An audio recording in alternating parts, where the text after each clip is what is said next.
महाभावगुप्त चतुर्थ उभोतकेसरी 1040 से 1065 ईस्वी। जानकारी इनकी माता कलावती के भुवनेश्वर अभिलेख से उभोतकेसरी के विजय अभियान की जानकारी प्राप्त होती है।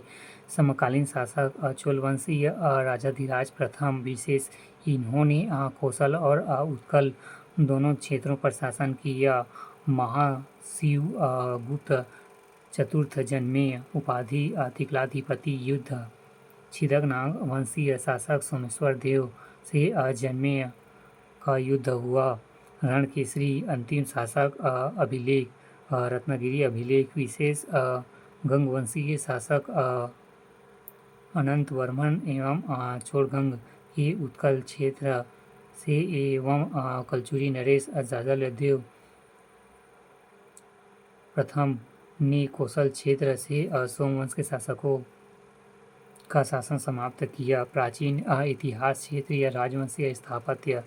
राजवंश शासक स्थापत्य स्थान एवं शताब्दी। पहला सरकपुर वंश प्रसन्न मात्र जेठानी मंदिर ताला गांव 5वीं से 6वीं शताब्दी। जयराज देवरानी मंदिर ताला गांव 5वीं से 6वीं शताब्दी। पांचवा पांडुवंश इंद्रबल ईशान देव लक्ष्मेश्वर मंदिर खरौद 6वीं सदी। रानी वारसा एवं बाला अर्जुन लक्ष्मण मंदिर सिरपुर 7वीं सदी। बाला अर्जुन गंधेश्वर महादेव मंदिर सिरपुर। बालेश्वर भट्टारक मंदिर सिरपुर। सिद्धेश्वर महादेव मंदिर पलारी। अंडलदेव मंदिर खरौद। राजीव लोचन मंदिर तीसरा नल वंश बिलासतुंग राजीव लोचन मंदिर राजिम 7वीं से 8वीं सदी। चौथा बाढ़ वंश विक्रमादित्य पाली का शिव मंदिर पाली का प्रस्तर मंदिर पाली कोरबा 9वीं सदी। पांचवा छिदक नागवंश धारावर्ष शिव मंदिर बासुर 11वीं सदी। सोमेश्वर देव प्रथम विष्णु मंदिर नारायण पाल 11वीं शताब्दी।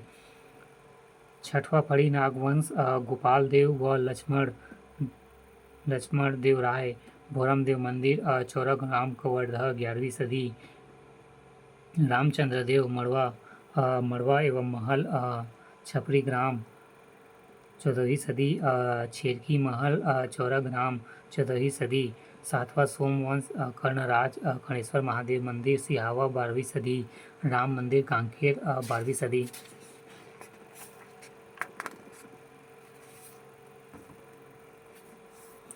छत्तीसगढ़ का मध्यकालीन इतिहास। कलचुरी वंश रतनपुर रायपुर। नागवंश फड़ी नागवंश कवर्धा 11वीं से 14 शताब्दी। छिदक नागवंश चक्रकोट 11वीं से 14 शताब्दी। सोमवंश कांकेर 12वीं से 14 शताब्दी एवं कातकी वंश बस्तर 1323 से 1948 ईस्वी। कलचुरी वंश रतनपुर फड़ी नागवंश कवर्धा रायपुर। कलचुरी वंश रायपुर।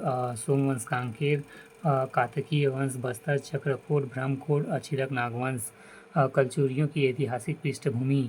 भारत के इतिहास में कलचुरी राजवंश का स्थान महत्वपूर्ण है, जिन्होंने भारत के किसी न किसी क्षेत्र में 500 से लेकर 1741 तक शासन किया, अर्थात इनकी शासन अवधि लगभग 1200 वर्षों से की है, जो किसी भी राजवंश के लिए सर्वाधिक अवधि। कलचुरी वंश का मूल पुरुष कृष्णराज था, जिसने इस वंश की स्थापना की और 550 ईस्वी से 575 ईस्वी तक शासन किया। तत्पश्चात उनके पुत्र शंकरगढ़ प्रथम ने 575 ईस्वी से 600 ईस्वी तक शासन किया और शंकरगढ़ के बाद उनके पुत्र बुद्धराज 600 ईस्वी से 620 ईस्वी तक ने शासन किया, किंतु 620 ईस्वी के बाद से लगभग पौने 200 वर्षों तक कलचुरियों की स्थिति अज्ञात सी रही। राजा गोकल के ताम्रपत्र से ज्ञात होता है कि कलचुरियों के हैं वंशीय के नाम से भी जाना जाता था। दक्षिण कौशल के अभिलेखों में इन वंशों के राजाओं ने अपने चंद्रवंशी माना तथा सहस्रार्जुन की संतान बतलाया। पहला कृष्णराज शासनकाल 500 से 575 ईस्वी। कलचुरी वंश के आदि पुरुष या मूल पुरुष। फिर दूसरा शंकरगढ़ प्रथम शासनकाल 575 से 600 ईस्वी तक। फिर तीसरा बुद्धराज मध्य प्रदेश के कलचुरी वंश। चौथा महिष्मान नगर निर्माण महिष्मती। पांचवा वाम राजदेव त्रिपुरी में कलचुरी वंश के संस्थापक। प्रथम राजधानी कलिंजर। द्वितीय राजधानी त्रिपुर तेवर। छठवा कोकल प्रथम त्रिपुरी को स्थानीय राजधानी बनाया। सातवां शंकरगढ़ द्वितीय मुंगतुम छत्तीसगढ़ के पाली क्षेत्र को जीता। आठवां लक्ष्मण राज त्रिपुरी के लोहरी शाखा के थे।